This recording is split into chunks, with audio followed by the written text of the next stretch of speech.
পরিবারে ইসলামী অনুশাসন এই বিষয়টা নিয়ে খুতবায় আলোচনা করব ইনশাআল্লাহ। ওয়া তাওফীকি ইল্লা বিল্লাহ আলাইহি তাওয়াক্কালতু ওয়া ইলাইহি উনীব। পরিবারে কি কি কর্মসূচি আমরা বাস্তবায়ন করব, কারণ সমাজ গঠনের মূল কারিগর হলো পরিবার, আর পরিবারের সদস্যরাই সমাজ, দেশ, জাতির কর্ণধার হয়ে গড়ে ওঠে। অতএব মূল জায়গাটাই এটাকে যদি সংস্কার করা যায় তো আমাদের সর্ব সেক্টর, প্রতিটি ক্ষেত্র সুন্দরভাবে গড়ে উঠবে ইনশাআল্লাহ। আল্লাহ রাব্বুল আলামিন বলেছেন, ইয়া আইয়ুহাল্লাযীনা আমানু, হে ঈমানদারগণ, কু আনফুসাকুম ওয়া আহলিকুম, তোমরা তোমাদেরকে বাঁচাও, তোমাদের পরিবারকে বাঁচাও নারা, জাহান্নামের আগুন থেকে। সূরা তাহা 132 নম্বর আয়াতে আল্লাহ বলছেন, দেখেন, আপনাকে একা বলছেন না, সাথে আপনার পরিবারকেও বলছেন, ওয়া'মুর আহলাকা বিস-সালাহ, তুমি তোমার পরিবারকে সালাতের নির্দেশ দাও, ওয়াসতাবির আলাইহা, আর তুমি নিজেও তার উপরে যত্নভাবে প্রতিষ্ঠিত থাকো। আগের আয়াতের অর্থ হলো, সাহাবীরা এই আয়াতের অর্থ করতেন, কু আনফুসাকুম ওয়া আহলিকুম নারা, অর্থাৎ আউসু আনফুসাকুম ওয়া আহলিকুম বিতাকওয়াল্লাহ, তোমরা তোমাদেরকে পরিবারকে তাকওয়ার নসিহত করো, ওয়াদ্দিবুহুম, এবং তাদেরকে আদব শিক্ষা দান করো। তাহলে এখানে দুইটা জিনিস আসলো। একটা হলো, আমি আমার পরিবারের সদস্যদেরকে প্রথম যে কথাটা বলবো সেটা হলো, বাবা, আল্লাহকে ভয় করো। প্রথম আল্লাহকে ভয় করো, অন্য কারো ভয় দেখানো যাবে না।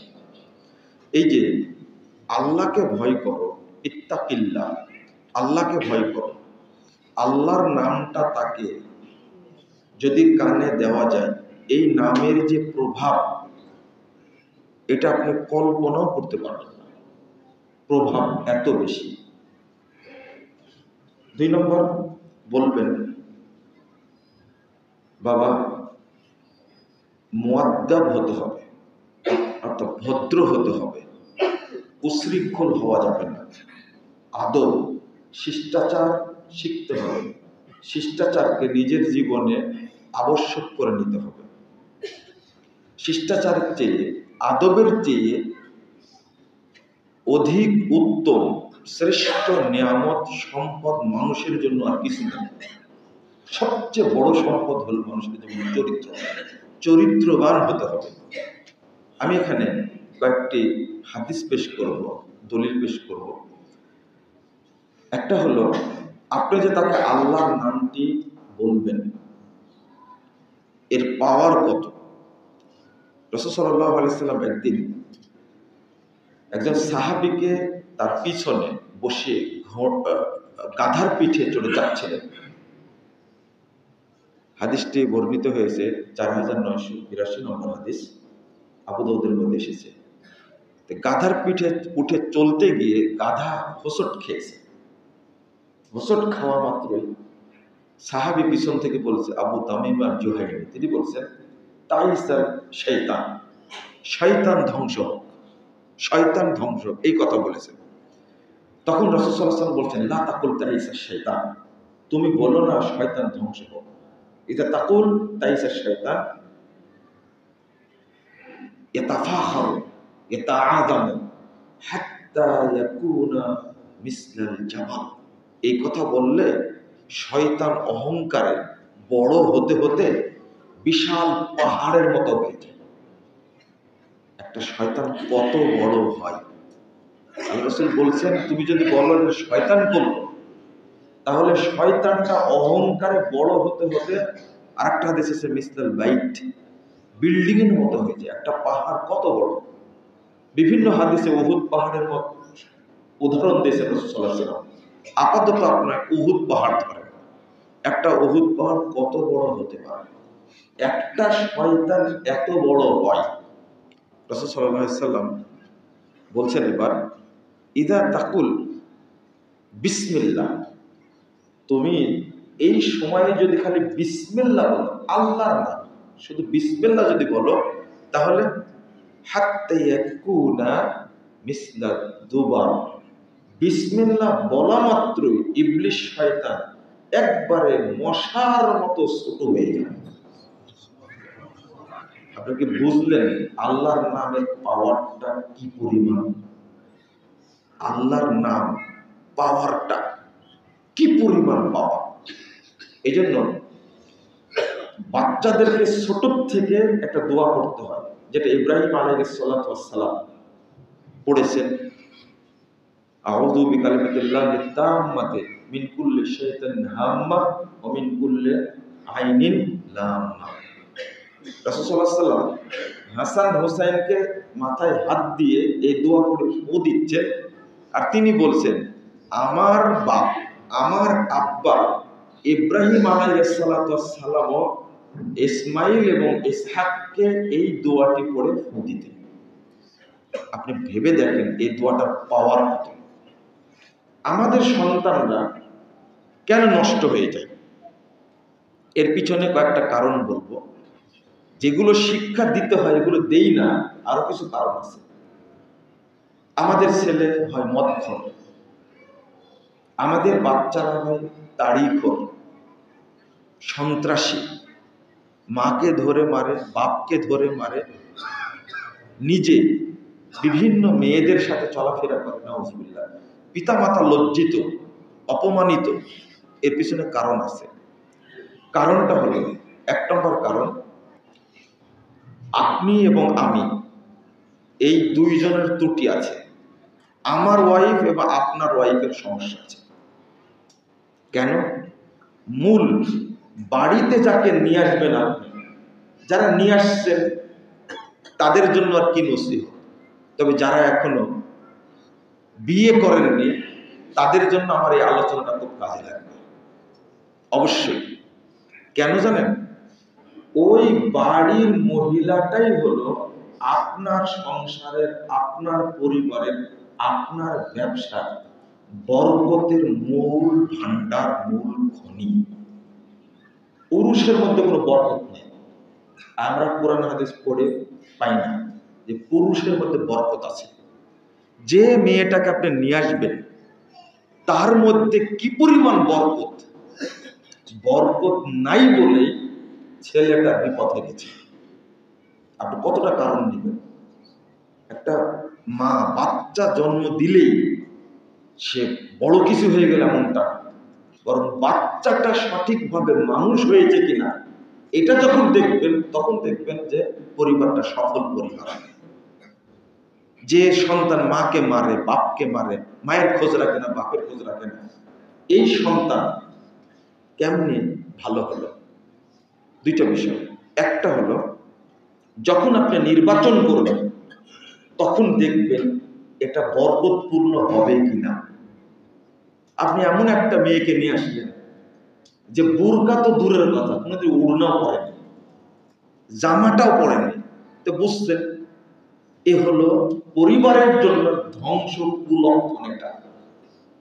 এটা নষ্ট মহিলা একটা, এর দ্বারা কোনোদিন পরিবারের বরকত। রাসূল সাল্লাল্লাহু আলাইহি ওয়াসাল্লাম বলছেন, দেখেন হাদিসগুলো শুনেন, ইদা খাতাবা ইলাইকুম মান তারজাউনা দীনাহু ওয়া খুলুকাহু ফাযাব্বিজুহু ফাযাব্বিজুহু ফাযাব্বিজুহু। যখন তোমাদের কাছে কেউ প্রস্তাব দেয়, কোনো পুরুষ, কোনো ছেলে যার চরিত্র ভালো, দিন ভালো, চরিত্র ভালো, দিন ভালো, আর কিছু দেখার দরকার নেই, ফাযাব্বিজুহু, তোমরা তার সাথে বিয়ে দাও, ফাযাব্বিজুহু, তোমরা তার সাথে বিয়ে দাও, যাববিজুহু, তোমরা তার সাথে বিয়ে দাও। 3 বার বলেছেন। 2টা জিনিস দেখতে হবে, চরিত্র ভালো আর কি ভালো, তার দিনদারিটা ভালো আছে। ওয়াইল্লা তাফআলু, আর তোমরা যদি না দাও, তাকুন ফিতনাতুন ফিল আরদি ওয়া ফাসাদুন কাবীর। আল্লাহ রাসূল বলছেন, ওই সন্তানের ছেলের সাথে যদি বিয়ে না দাও, তাহলে তোমার মাধ্যমে, এই তোমার মেয়ের মাধ্যমে পৃথিবীতে কঠিন ফিতনা এবং বিপর্যয় তৈরি হবে। এই হাদিসগুলো কোথায় রাখবেন আপনি? মুহাম্মদুর রাসূলুল্লাহ সাল্লাল্লাহু আলাইহি ওয়াসাল্লাম এমন ভাবে বলছেন একটা কথা, আযামুন নিসায়ে বারাকা, মহিলাদের মধ্যে সবচেয়ে বরকতপূর্ণ মহিলা সে, মানে মহিলা বরকতপূর্ণ, দেখছেন, মহিলা বরকতপূর্ণ। আযামুন নিসায়ে বারাকা, মহিলাদের মধ্যে সবচেয়ে বরকতপূর্ণ মহিলা হলো আইসারুহুন্না মাউনা, যে মহিলার চাহিদা কম। আপনার বাড়িতে যে মহিলাটা আছে এর চাহিদা এত বেশি, ওর 10 ভরি স্বর্ণ আছে, ও বলে যে আরো 20 ভরি লাগবে, বুঝবেন তখনই এর দ্বারা আমার পরিবারের কোনো বরকত হতে পারেই না। কারণ আপনি বাহ্যিক বরকত মনে করছেন, এমন অসুখে ধরবে আপনাকে, আল্লাহ এমন গজব নাজিল করবে, একবারে সম্পদ চলে যাবে, ওটা বরকত না। আপনি এই বরকত দিয়ে কি করবেন? বিশাল বড় ব্যবসায়ী, কি 10,000 কোটি টাকা ঋণ আছে, আপনার রাতে ঘুম হয় না, ওষুধ খেয়েও ঘুমায় না, এটা তো আর বরকত না, এটা তো হাতির দাঁতের মতো দেখা যাচ্ছে। কিন্তু আপনার ঋণের কারণে আপনি মানুষের টাকা মেরে খাচ্ছেন, এটা তো হতে পারে না। রাসূল সাল্লাল্লাহু আলাইহি ওয়াসাল্লাম বলছেন, আযামুন নিসায়ে বারাকা, বরকতপূর্ণ মহিলা তারা যারা স্বামীর কাছে দাবি করে না, চাহিদা নেই, যতটুকু প্রয়োজন ততটুকু, এর মধ্যে বরকত আছে। রাসূল সাল্লাল্লাহু আলাইহি ওয়াসাল্লাম বলছেন, 13,537 নম্বর হাদিস, তাবরানী কাবীরের মধ্যে এসেছে। রাসূল সাল্লাল্লাহু আলাইহি ওয়াসাল্লাম বলছেন, তাব্বাল লিয-যাহাবি ওয়াল ফিজ্জা, বদদুয়া দিচ্ছেন, স্বর্ণের খনি, রূপোর খনি ধ্বংস হয়ে যায়, এটা দরকার নেই, সব ধ্বংস হয়ে যায়। তাব্বাল লিয-যাহাবি ওয়াল ফিজ্জা, তাব্বাল লিয-যাহাবি ওয়াল ফিজ্জা, স্বর্ণ আর রূপই তো মূল সম্পদ, এটা সব ধ্বংস হয়ে যায়। তখন সাহাবীরা বলল, ইয়া রাসূলুল্লাহ, আইয়ুল মালি নাক্তাহু, তাহলে আমরা কোন সম্পদটা গচ্ছিত রাখবো? আপনি যে বদদুয়া করলেন সম্পদ ধ্বংস হয়ে যায়, তাই সম্পদ তো আমরা চলতে পারবো না। রাসূল সাল্লাল্লাহু আলাইহি ওয়াসাল্লাম বলছেন, লিয়াত্তাখিজ আহাদুকুম যাওজাতাম মুমিনাতান তুঈনু আলা আমরিল আখিরাহ, আরে তুমি তোমার বাড়িতে একটা নেককার স্ত্রী রেখে দাও, এটাই হবে বরকতের উৎস, এটাই হলো স্বর্ণের খনি। আপনি কোথায় যাবেন? হাদিসটা কোথায় রাখবেন? 2370 নম্বর হাদিস, তাবরানী কাবীরের মধ্যে এসেছে। মানে আল্লাহ রাসূল বলতে চাচ্ছেন, লিয়াত্তাখিজ আহাদুকুম যাওজাতান মুমিনাতান তুঈনু আলা আমরিল আখিরাহ, যে মহিলা দ্বীনী কাজে স্বামীকে সহযোগিতা করে, এই মহিলা হলো বরকতের মূল উৎস, বরকতের মূল খনি। তাকে আপনি নির্ধারণ করলে যদি ব্যর্থ হন, পরিবারে বরকত হবে? 1 নম্বর বরকত হলো আপনার সন্তানরা, 1 নম্বর বরকত। রাসূল সাল্লাল্লাহু আলাইহি ওয়াসাল্লাম বলছেন, ইন্নাদ দুনিয়া কুল্লাহা মাতা, পুরো পৃথিবীটাই হলো ভোগ্য বস্তু, তবে খায়রু মাতাইদ দুনিয়া আল মারআতুস সালিহা, তার মধ্যে সবচেয়ে বরকতি মহিলা হলো যে মহিলা নেককার মহিলা। স্বর্ণের খনিও তো একটা দুনিয়ার ভোগ্য বস্তু, রূপার খনিও তো একটা ভোগ্য বস্তু, কিন্তু রাসূল সাল্লাল্লাহু আলাইহি ওয়াসাল্লাম বলছেন এইগুলো না, বরং নেককার স্ত্রীটাই হলো দুনিয়ার শ্রেষ্ঠ সম্পদ, শ্রেষ্ঠ খনি, সম্পদের শ্রেষ্ঠ খনি। আমরা তো আসলে এই জিনিসটা বুঝি না, বুঝলে কি আর একবারে উলঙ্গ মহিলাকে আমরা নিজের সঙ্গিনী করে ঘরে নিয়ে আসি? আর একটা হাদিস শুনেন, রাসূলুল্লাহ সাল্লাল্লাহু আলাইহি ওয়াসাল্লাম বলেছেন, খায়রু নিসাইকুম, তোমাদের মধ্যে উত্তম মহিলা, জান্নাতি মহিলারা কারা? আমি বলি দিই। 1, আল ওদুদ, যে মহিলা তার স্বামীকে অতিরিক্ত ভালোবাসা দেয়, প্রেম, ওদুদ মানে প্রেম, প্রীতি, ভালোবাসা, আদর যে মহিলা দেয়, এই মহিলা হলো শ্রেষ্ঠ মহিলা আমার কাছে। আল অলুদ, যে মহিলার বাচ্চা বেশি। আল মুয়াদিয়াত, যে মহিলা গুণগত। আল মুয়াসিয়াত, যে মহিলা সমব্যথী। স্বামী অসুস্থ হয়ে গেছে, চলতে পারে না, কিন্তু স্ত্রী বলে তুমি বেঁচে আসো, এইটাই আমার জন্য বড় পাওয়া। অনেকে তো মরে গেছে, আমার সন্তান তো আমার স্বামীর মুখটা দেখতে পাচ্ছে, আমার সন্তান আমার স্বামীকে বাপ বলে ডাকতে পারছে, এটাই বড় পাওয়া। তুমি অসুস্থ থাকো, আমি থাকতে তোমাকে কষ্ট দিতে দেব না। আর মুয়াসিয়াত, এটাই হলো সমব্যথী। এই স্ত্রী পাওয়া যাবে? এই স্ত্রী পাওয়া যাবে না, পাওয়া যাবে না। কারণ বহু রেকর্ড, অ্যাক্সিডেন্ট করেছে, অসুস্থ হয়ে গেছে, স্বামীকে ডিভোর্স দিয়ে চলে গেছে, বুঝতে পেরেছে এই অরূপ ভালো হবে না, ছোট্ট 2টা বাচ্চা রেখে মহিলা চলে গেছে। কত রেকর্ড আছে। রাসূল সাল্লাল্লাহু আলাইহি ওয়াসাল্লাম গুণগুলো কি এমনি বলেছেন? এরা হলো জান্নাতি মহিলা। এরপরে বলেছেন ওয়াশাররু নিসাইকুম আল মুতাবাররিজাত আল মুতাখায়্যিলাত হুন্নাল মুনাফিকাত লা ইয়াদখুলনাল জান্নাহ। লা ইলাহা ইল্লাল্লাহ। সবচেয়ে খারাপ মহিলা যারা, যারা নিজের সৌন্দর্যকে মানুষকে দেখায়।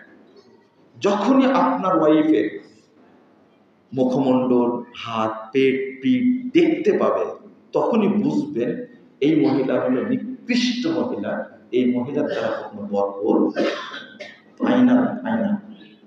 আল্লাহ যেটা বলেন যে বিধান, সেটার মধ্যে কোনো কমতি আছে নাকি? হয় না। আল মুতাবাররিজাত, যখনই আপনার ঘরের মহিলা, আপনার মেয়ে হোক, আপনার বোন হোক, আপনার ওয়াইফ হোক, আপনার মা হোক, যখনই সেজে গুজে বের হবে, আচ্ছা কাকে দেখানোর জন্য বের হয়? সাজলে, পারফিউম মাখলে, সেন্ট মাখলে তার স্বামীর জন্য। এটা আমরা জানি, কোনো মহিলা যদি সেন্ট মেখে বাইরে বের হয়, এই মহিলার সাথে সাথে অপবিত্র হয়ে যায়। অপবিত্র হয়ে যতক্ষণ সে ফরজ গোসলের মতো গোসল না করবে, ততক্ষণ সে পবিত্র হতে পারবে না, কোনো দিনই না। যখনই সেজে গুজে বের হবে, তখনই বুঝতে হবে আমার এই ওয়াইফ কুলক্ষণে ওয়াইফ, এই ওয়াইফ দ্বারা বাড়িতে কোনো বরকত হবে না। অল মুতাখায়্যিলাত, যারা জেদি মহিলা, অহংকারী, সবসময় বাপের প্রশংসা করে, ভাইয়ের প্রশংসা করে, আর স্বামীকে বলে তুমি তো ফকিন্নির বাচ্চা, তোমার তো কিছুই ছিল না, আমার বাপের কারণে অনেক কিছু হয়েছে, আমার বাপ এটা দিয়েছে, আমার মা এটা দিয়েছে।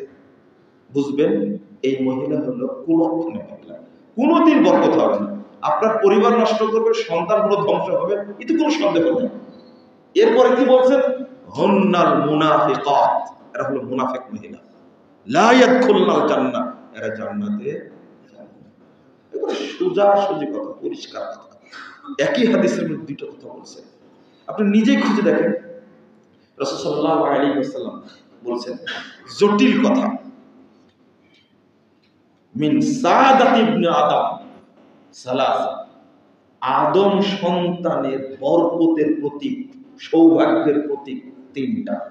তার মধ্যে আল মারআতুস সালেহা, পরিবারে বরকত, সংসারে বরকতের প্রতীক হলো, প্রথম নম্বর হলো নেককার মহিলা, এ বাড়িতে থাকলে বরকত হবে। 2 ওয়াল মাসকানুস সালেহ, প্রশস্ত ঘর, ওয়াল মারকাবুল হানি, আর আরামদায়ক বাহন। অনেকের গাড়ি নেই, অনেকে ভালো বাড়ি নেই, কিন্তু স্ত্রী অনেকেরই আছে, তাই না? এই জন্য 1 নম্বরে বলেছে স্ত্রীর কথা। যদি নেককার স্ত্রী হয়, তাহলে বুঝতে হবে কপাল আলার কপাল। একটা কথা বলে না, কপাল আলার। আপনারা বলেন একটা, আমরা বলি আরেকটা। আপনারা বলেন যার কাজের মেয়েটা ভালো পেয়েছে, ড্রাইভার ভালো পেয়েছে, এর কপালটাই ভালো। কারণ সাধারণত 2টা ভালো পাওয়া যায় না। কিন্তু আমি বলি যে নেককার স্ত্রী পেয়েছে, এই লোকটি মূলত কপাল মানুষ। এই হাদিস প্রমাণ করছে আল মারআতুস সালেহা। তারপরে কি বলছেন? অমিন শিকাওয়াতি ইবনে আদম, আদম সন্তানের দুর্ভাগ্যের প্রতি হলো আল-মারআতুস সু, নিকৃষ্ট মহিলা, কুলক্ষণে মহিলা হলো পরিবারের জন্য ধ্বংস। এ বাড়ির বাসায় থাকলে কোনোদিন বরকত হবে না। কথাগুলো স্পষ্ট পরিষ্কার কাটা কাটা কথা। আল-মারআতুস সু, আল-মাসকানুস সু। কিন্তু আমরা কি এগুলো বুঝি? তাহলে আমি আবার ফিরে যাই ওই জায়গায়, সেটা হলো গৃহিণী, সঙ্গিনী নির্বাচন করতে ভুল হলে আপনার পুরো জীবনটাই ভুল ভুল। ওই জায়গায় চিন্তা করতে হবে। 2 নম্বর করেছেন, এবার তাকে আপনি বলেন। 1 নম্বর নীতি আল্লাহ রাব্বুল আলামিন বলেছেন, আয়াতিহি আন খালাকাকুম লাকুম আনফুসাকুম আজওয়াজা লিতাসকুনু ইলাইহা। আল্লাহ বলছেন, আল্লাহর নিদর্শন সমূহের মধ্যে অন্যতম নিদর্শন, একটা নিদর্শন, আপনার স্ত্রী কিন্তু যখন বিয়ে করলেন ওর সাথে সাথে একটা নিদর্শন। বুঝলেন না? মনে হয় কাবা একটা নিদর্শন।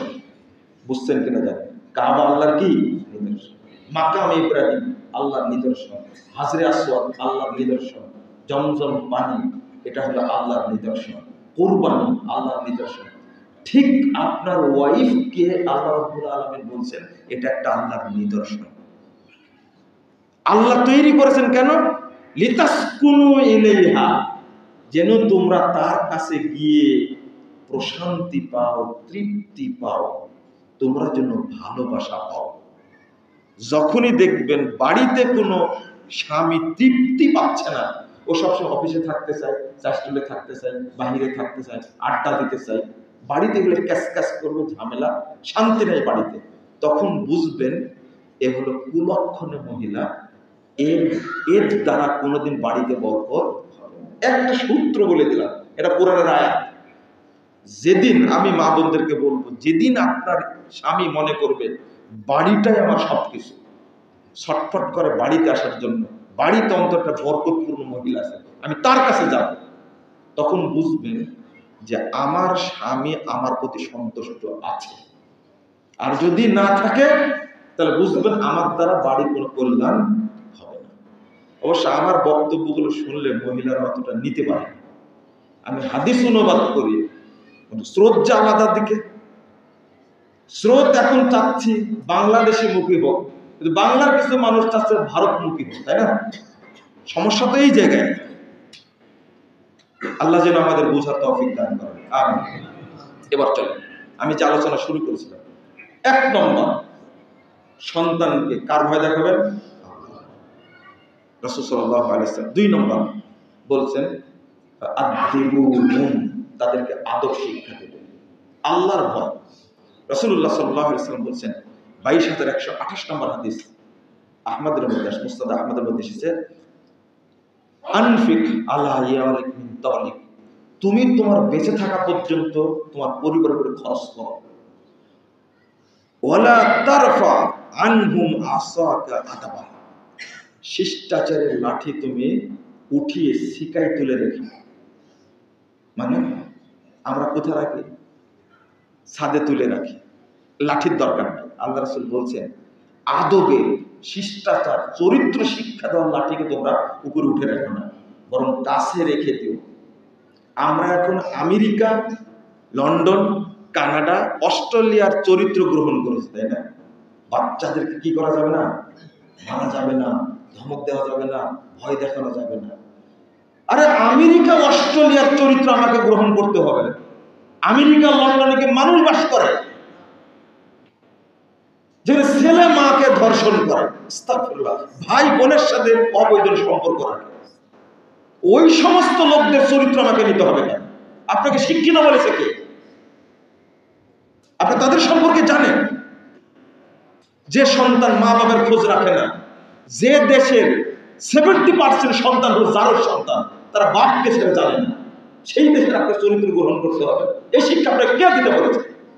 আমি মুসলিম, আমার জন্য আল্লাহ যেন ফায়সালা করেছেন, এটাই চূড়ান্ত ফায়সালা। আল্লাহর নবী বলছেন লা তারফা আনহুম আসাকা আদাবা, মারতে বলছেন, লাঠি দিয়ে সোজা করতে হবে। হ্যাঁ, এখন যে সুন্দর শিক্ষা দিচ্ছেন, কই আপনার বাপকে জিজ্ঞেস করেন তো বিশ্ববিদ্যালয়ের কোনো ভিসিকে তারা ন্যাংটা করেছে কিনা, কোনো প্রমাণ আছে কিনা? এখন করছে কেন? আপনি যাকে শিক্ষা দিয়েছেন ওই আমেরিকার শিক্ষা, ভিসিকে ধরে বিশ্ববিদ্যালয়ের মধ্যে জ্ঞান কেন্দ্র সর্বোচ্চ বিদ্যাপীঠ, সেখানে ভিসির সব প্যান্ট ট্যান্ট খুলে নিচ্ছে। কারা এটা? আপনার সন্তান না? তারা আন্দোলন করতে গেলে বের হতে দিচ্ছে না তাদেরকে, বলছে অমুকের গালে গালে জুতা মারো তালে তালে। এরা কখনো শুনেছেন ওই যে আমেরিকার শিক্ষা ব্যবস্থা যে আদব শিক্ষা দিতে পারেননি? আপনার শিক্ষক কিভাবে অপমান করতে পারেন? মানে আদব শিক্ষা দেননি। আল্লাহর নবী মুহাম্মদ রাসূলুল্লাহ সাল্লাল্লাহু আলাইহি ওয়াসাল্লাম বলেছেন, ওয়াখিবহুম ফিল্লাহ, তোমরা আল্লাহর ভয় দেখাও সন্তানকে। আর আপনি ভয় দেখাবেন না, এইভাবে ছেড়ে দিবেন? আমরা তো বিশ্ববিদ্যালয়ে পড়েছি, কোনোদিন তো টিচারদের নিয়ে বাজে কথা মন্তব্য করিনি, কোনোদিন এই স্লোগান দেইনি, অমুকের গালে গালে জুতা মারো তালে তালে, এই স্লোগান তো কোনোদিন দেইনি। আমাদের বাপ-মা তো সেটা শিক্ষা দেয়। আদব এমন গুরুত্বপূর্ণ। মুহাম্মদ রাসূলুল্লাহ সাল্লাল্লাহু আলাইহি ওয়াসাল্লাম বলেছেন, মান হুরিমা মা ইউহরামির রিফক ইউহরামিল খায়র, যাকে ভদ্রতা দেওয়া হয়নি, যাকে কমলতা দেওয়া হয়নি, তাকে সব কিছু কল্যাণ থেকে বঞ্চিত করা হয়েছে। বুঝলেন না মনে হয় কথাটা? যাকে ভদ্রতা দেননি আল্লাহ, তাকে কিছুই দেননি। একবার ভদ্রতা এমন জিনিস। রাসূলুল্লাহ সাল্লাল্লাহু আলাইহি ওয়াসাল্লাম বলছেন, মান উতিয়া হাজ্জা মিনার রিফক, যাকে ভদ্রতার অংশ দেওয়া হয়েছে, ফাকাদ উতিয়া হাজ্জাহু মিন খায়রিদ দুনিয়া ওয়াল আখিরাহ, ওই ব্যক্তিকে দুনিয়া এবং আখিরাতের সকল কল্যাণ দান করা হয়েছে। সুবহানাল্লাহ। যাকে ভদ্রতা দেওয়া হয়েছে, চরিত্র দেওয়া হয়েছে, আল্লাহ রাসূল বলেছেন তাকে দুনিয়ার কল্যাণ আখিরাতের কল্যাণ সবই দেওয়া হয়েছে। আর একটা হাদিস কি বললাম, আর যাকে ভদ্রতা থেকে বঞ্চিত করা হয়েছে, তাকে সব কিছু থেকে বঞ্চিত করা হয়েছে। তা আপনি শিক্ষা দিবেন না কেন? আল্লাহ রাসূল বলেছেন, ওয়াআদ্দিবুহুম, মনে রাখবেন, ইলম শিক্ষা দেওয়ার আগে ভদ্রতা শিক্ষা দিতে হবে। কারণ ভদ্রতা শিক্ষা না দিলে আপনার ছেলের বদনামের চেয়ে আপনার বদনামটা বেশি। ওই যে আপনার মেয়েকে বিয়ে দিয়েছেন, তো ভদ্রতা জানে না, প্রথম গালি হলো ওই মেয়ের শ্বশুর বলবে, তোমার বাপ এটা শিক্ষা দেয়নি তোমাকে। আগে আপনার উপরে গেল না আপনার মেয়ের উপরে গেল, মা বলবে কি শিখেছে, তোমার মা কিছু শিক্ষা দেয়নি। এগুলো করা কেন? এই সমস্ত কথা বলো কেন? আগে বদনামটা কার হয়, তার না বাপ মায়ের? এই জন্য একটা বড় সম্পদ হলো চরিত্র। চরিত্রের চেয়ে বড় সম্পদ আর কিছু নেই মানুষের। আর যাকে চরিত্র দেওয়া হয়নি তাকে কোনো কল্যাণই দেওয়া হয়নি। একটা মিটিং এর মধ্যে খারাপ আচরণ করছে, প্রথম বলে, এই যে কার বেটা এটা, বেড়াইদের এটা কার সন্তান, এটা বলবে না, এটা চিনে না কেন? প্রথম বলবে কার সন্তান, ওকে ফোন দিবে, আচ্ছা তোমার সন্তান এরকম হয়েছে কেন, তুমি তো আমাদের বন্ধু মানুষ। দোষটা ওর হলো না তার বাপের হলো? আগে তার বাপের। কঠিন জিনিস আদর্শটা। এই জন্য বলছেন আদ্দিবুহুম, তোমরা তাদেরকে আদর শিক্ষা দান করো।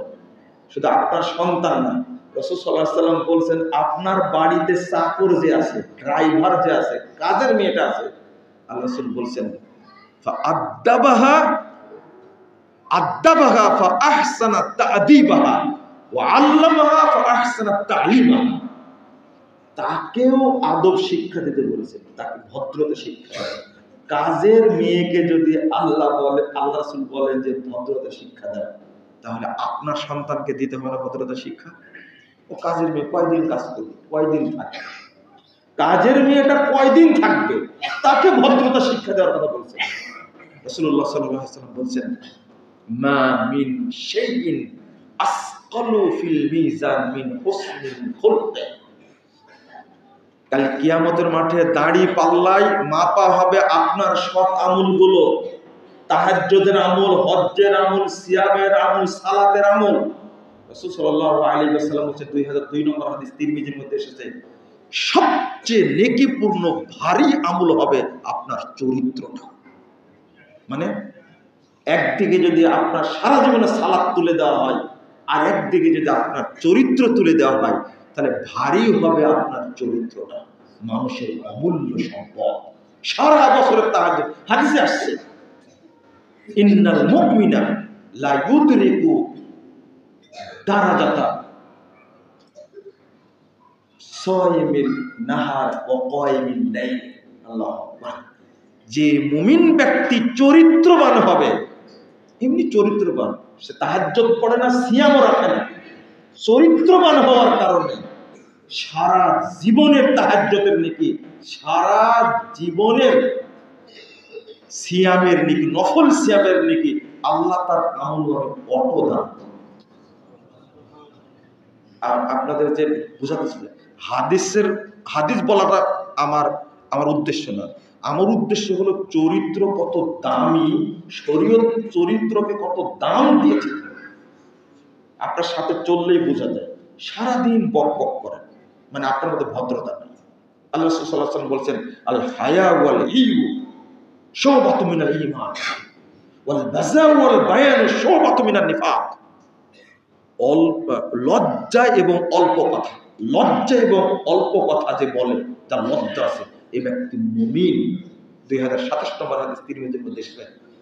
আরেকটা ওয়াল বাযা ওয়াল বায়ান শুবাতুম মিনান নিফাক, যে মুখ দিয়ে খারাপ ভাষা প্রয়োগ করে এগুলো মুনাফিক। আর যে বক বক করে, বকতেই থাকে সারাদিন, সে কি? মুনাফিক। মানে বুঝলেন না? খারাপ ভাষা ব্যবহার করে। আপনি দোকানের ছেলেটার সাথে খারাপ ভাষা ব্যবহার করেন, দেখতে সুন্দর আপনি, কিন্তু আপনার মুখটা খারাপ। রিকশাতে উঠেছিলেন, রিকশা থেকে নেমে রিকশাওয়ালাকে এমন কিছু বাক্য বললেন, শুনতেই খারাপ লাগছে, বুঝবেন যে আমি মুনাফিক, আমি মুনাফিক। লা হাওলা ওয়ালা কুওয়াতা ইল্লা বিল্লাহ।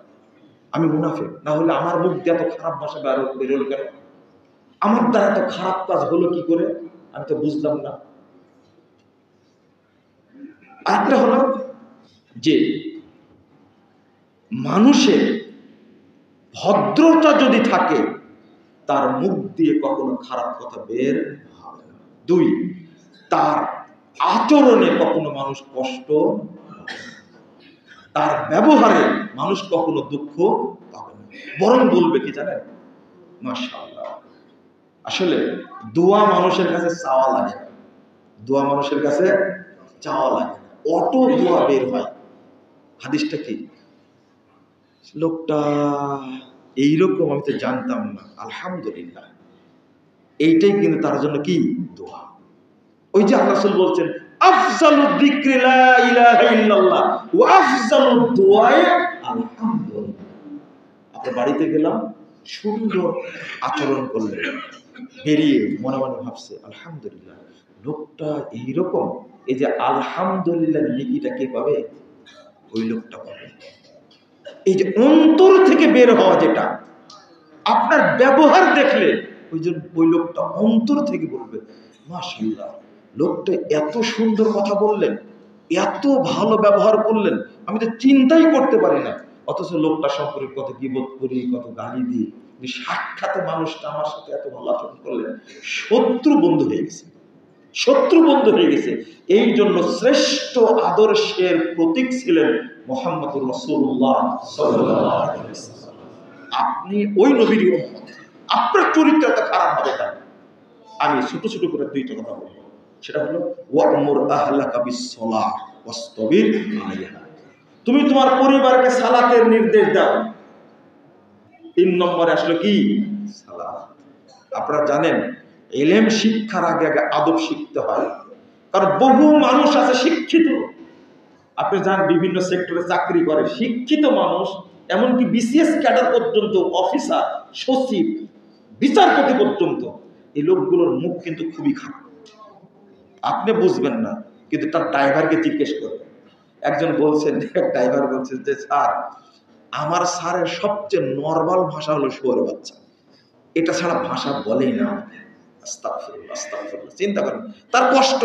আমার বাপ মা আছে, বাপ মা জন্ম দিয়েছে, কিন্তু স্যার কথায় কথায় আমার এই ভাষাটা ব্যবহার করে। অথচ মানুষটা একজন বিচারপতি। আস্তাগফিরুল্লাহ, আস্তাগফিরুল্লাহ। তাহলে বোঝা গেল ভদ্রতা আর শিক্ষা 2টার মধ্যে পার্থক্য করতে গেলে যার মধ্যে ভদ্রতা থাকবে, এর দ্বারা মানুষ কখনো কষ্ট পাবে না। কিন্তু ভদ্রতা না শিখে শিক্ষাই বড় হয়, এই লোকের আচরণ থেকে মানুষ মুক্ত থাকবে না। ওই লোকের আচরণের খারাপ আচরণ প্রভাব পড়বে। আমি শেষ কথাটা বলছি যে সালাতে নির্দেশ দাও, অস্তাবির আলাইহা। আল্লাহ পরে বলছে লা নাসআলুকা রিজকা, আমি তোমার কাছে রুজি চাই না, নাহনু নারযুকুক, আমরাই তোমাদের রুজি দান করি, তোমাকে রুজি দান করি। আল্লাহ বলছেন। আচ্ছা, সালাতের সাথে খাবারের কি সম্পর্ক? বুঝলেন না মনে হয় কথাটা, তাই না? একই আয়াতে বলছেন সালাত, এর সাথে সাথে বলছে কি খাবার। কেন? অনেক মানুষ আমরা আছি খাবার সংগ্রহের কারণে সালাতকে কি করি, দেরি করে ফেলি। কখনোই না। ইমাম ইবনে কাসির রাহিমাহুল্লাহ বলছেন ইযা আকামতাস সালাহ আতাকার রিজক মিন লা তাহতাসিব মিন হাইসু লা তাহতাসিব। তুমি যখন সালাত পড়ে ফেলবে তখনই দেখবে তোমার কাছে অটো আল্লাহর পক্ষ থেকে রুজি আসবে, তুমি কল্পনা করতে পারো। তাহলে আগে সালাত। আপনি পড়েন কয়টাই জানি না, জোহরের সালাত, জুমার দিন অনেক আগে আসছেন, আলহামদুলিল্লাহ ভালো, খুতবা শুনছেন, সালাতের মধ্যে আসছেন ভালো। কিন্তু অন্যদিন জোহর কয়টায় পড়েন, আসর কয়টায় পড়েন, আর আপনার ওয়াইফ কয়টায় পড়েন? ওই যে বরকতের ভান্ডার আগে যে বক্তব্য দিলাম, ও জোহরের সালাত প্রতিদিন 3টায় পড়ে, জিজ্ঞেস করবেন আপনি, 2:30টায় পড়ে। অথচ জোহরের সালাতের টাইম আজকে হয়েছে 11টা 44 মিনিট। 11টা 44 মিনিটে বরকতের ভান্ডার আপনার বাড়িতে যে আছে, ও জোহর আসর একবারে প্রায় দিন পড়ে, 2টা একবারে পড়ে। আমি কি বুঝাতে পারলাম? টাইম হয়ে গেলে আর দেরি করা। যেমন একটা হাদিস শোনায় আপনাদেরকে, রাসূল সাল্লাল্লাহু আলাইহি ওয়াসাল্লাম বলছেন, 4272 নম্বর হাদিস, ইবনে মাজাহ মধ্যে এসেছে। রাসূল বলেন ইদা উদখিলাল মাইয়িতুল কবরা, যখন মাইয়িতকে কবরে রাখা হয়, মুসসিলাতিশ শামসুল্লাহ, তখন সূর্যের আলোটা কমিয়ে দেওয়া হয়, আসরের টাইম করা হয়। তখন 2জন ফেরেশতা, নাম হলি মুনকার নাকির, চোখেও দেখে না কানেও, ভয়ঙ্কর 2 ফেরেশতা এসে উঠে বসায়। তারা বলে মার রব্বুকা, তোমার রবকে। 2 চোখ ইয়ামসাউ আইনাইহি, মাইয়াত 2 চোখ মুছে আর বলে দাউনি উসাল্লি, আমাকে আগে সালাত পড়তে দাও, আমাকে ছাড়ো, আমাকে সালাত পড়তে দাও, সালাতটা পড়ে নি। দেখছো না সূর্য ডুবে যাচ্ছে। মজার ব্যাপার হলো মার রব্বুকা, তোমার রবকে, এই কথাটুকু উত্তর দিতে কয় মিনিট লাগবে? বুঝেন মনে হয় না? 10 মিনিট লাগবে। সালাতের টাইম হয়ে গেছে, মার রব্বুকা এই কথা উত্তর দেওয়ার সময় আমার নাই। ওমা দীনুক, তোমার দিন কি? ইসলাম। আমার নবী, তোমার নবী কি? মুহাম্মদ সাল্লাল্লাহু আলাইহি ওয়াসাল্লাম। এই 3টা প্রশ্নের উত্তর দিতে 3 ঘন্টা লাগবে, 30 মিনিট লাগবে, 3 মিনিট লাগবে। কিন্তু না, মাইয়েত বলছে দাউনি উসাল্লি, ছাড়ো আমাকে তোমরা, আমি আগে সালাত পড়ে নি। আপনি কি বলতে পারবেন? মানে কবরে উত্তর দেওয়ার টাইম নাই যদি সালাতের টাইম হয়। আচ্ছা, মার রব্বুকা, তোমার রবকে, এই প্রশ্নটা কি খারাপ? উত্তরটা কি? উত্তরটা কি বলেন? আল্লাহ। মার রব্বুকা, তোমার রবকে কি? আল্লাহ। এই উত্তরটাই খারাপ। সালাতের টাইম হয়ে গেলে এইটাও বলার সুযোগ নেই। কোন ইবাদত চলবে না, কোন ইবাদত চলবে না, আগে সালাত। এই জন্য রাসূল সাল্লাল্লাহু আলাইহি ওয়াসাল্লাম বলছেন, যে ব্যক্তি আউয়াল ওয়াক্তে সালাত আদায় করে তার কবরের আযাব হবে না। 2, যে আউয়াল ওয়াক্তে সালাত আদায় করে আল্লাহ তাকে জান্নাতুল ফেরদাউসে রাখবেন। 3, যে আউয়াল ওয়াক্তে সালাত আদায় করে প্রথম যে দলটি জান্নাতে যাবে সেই কাতারের সাথে ওই লোকটি জান্নাতে যাবে। 4, যে আউয়াল ওয়াক্তে সালাত আদায় করে তার কোনো কিয়ামতের মাঠে হিসাব হবে না। পড়ি না কেন তাহলে? একজন পরিবারের অভিভাবকের সন্তানের জন্য বাপ এবং মা টার্গেটে রাখবে, এই আব্দুল মাজেদ, সালাতের টাইম হয়েছে, যাও মসজিদে যাও, আজান দাও, আগে আজান, আগে সালাত, চোখে চোখে রাখতে হবে। কিন্তু আপনি মসজিদে আসেন, আপনার সন্তান ফজরে ঘুমাচ্ছে, তাই না? দারুণ ঘুম দিচ্ছে। এই সন্তান কি বরকতপূর্ণ সন্তান হবে? না, কোনোদিনই না। আমি যে কথাগুলো বললাম আপনাদের কাছে ভারী হতে পারে, ভারী হতে পারে। আমি সিরিয়াল বললাম, সালাতের জন্য আপনাকে বলা হয়েছে সালাতটা যেন আপনি টাইম মোতাবেক পড়েন, সব কাজ বাদ দিতে হবে, সালাত করতে হবে। রুজির দায়িত্ব কে নিলেন? আল্লাহ। ফাইদা কুদিয়াতিস সালাত ফান্তাশিরু ফিল আরদ ওয়াবতাগু মিন ফাদলিল্লাহ। সালাত শেষ হয়ে গেছে, এবার মাঠে নেমে পড়ো, আল্লাহর অনুগ্রহ তালাশ করো, এবার বরকত পাবেন। সালাত বাদ দিয়ে চাকরি করেন, ব্যবসা করেন, বাণিজ্য করেন, যাই করেন না কেন, কোন কাজে বরকত হবে না। টাইম হয়ে গেছে, আগে সালাত। আমি হয়তো বুঝাতে পেরেছি আপনাদেরকে, যেখানেই থাকেন না কেন টাইম হওয়ার সাথে সাথে কি পড়বেন? সালাত পড়বেন। আল্লাহ যেন আমাদের বুঝার তৌফিক দান করেন। টাইম হয়ে গেছে, আজান দিয়ে দিবেন। আমি অনেক কথা বলে ফেলেছি আপনাদেরকে, আপনারা এখানে খুব মনোযোগ দিয়ে খুতবা শোনেন, এই জন্য বেশি ভালো লাগে। এই জন্য যত আগ্রহের সাথে এখানে কথা বলি, অন্য মসজিদে আমি এত আগ্রহের সাথে কথা বলতে পারি না। আমি আপনাদের মনোযোগ দেখে কথাগুলো আগ্রহের সাথে আসে এবং মানুষও খুতবাটা বেশি শুনে।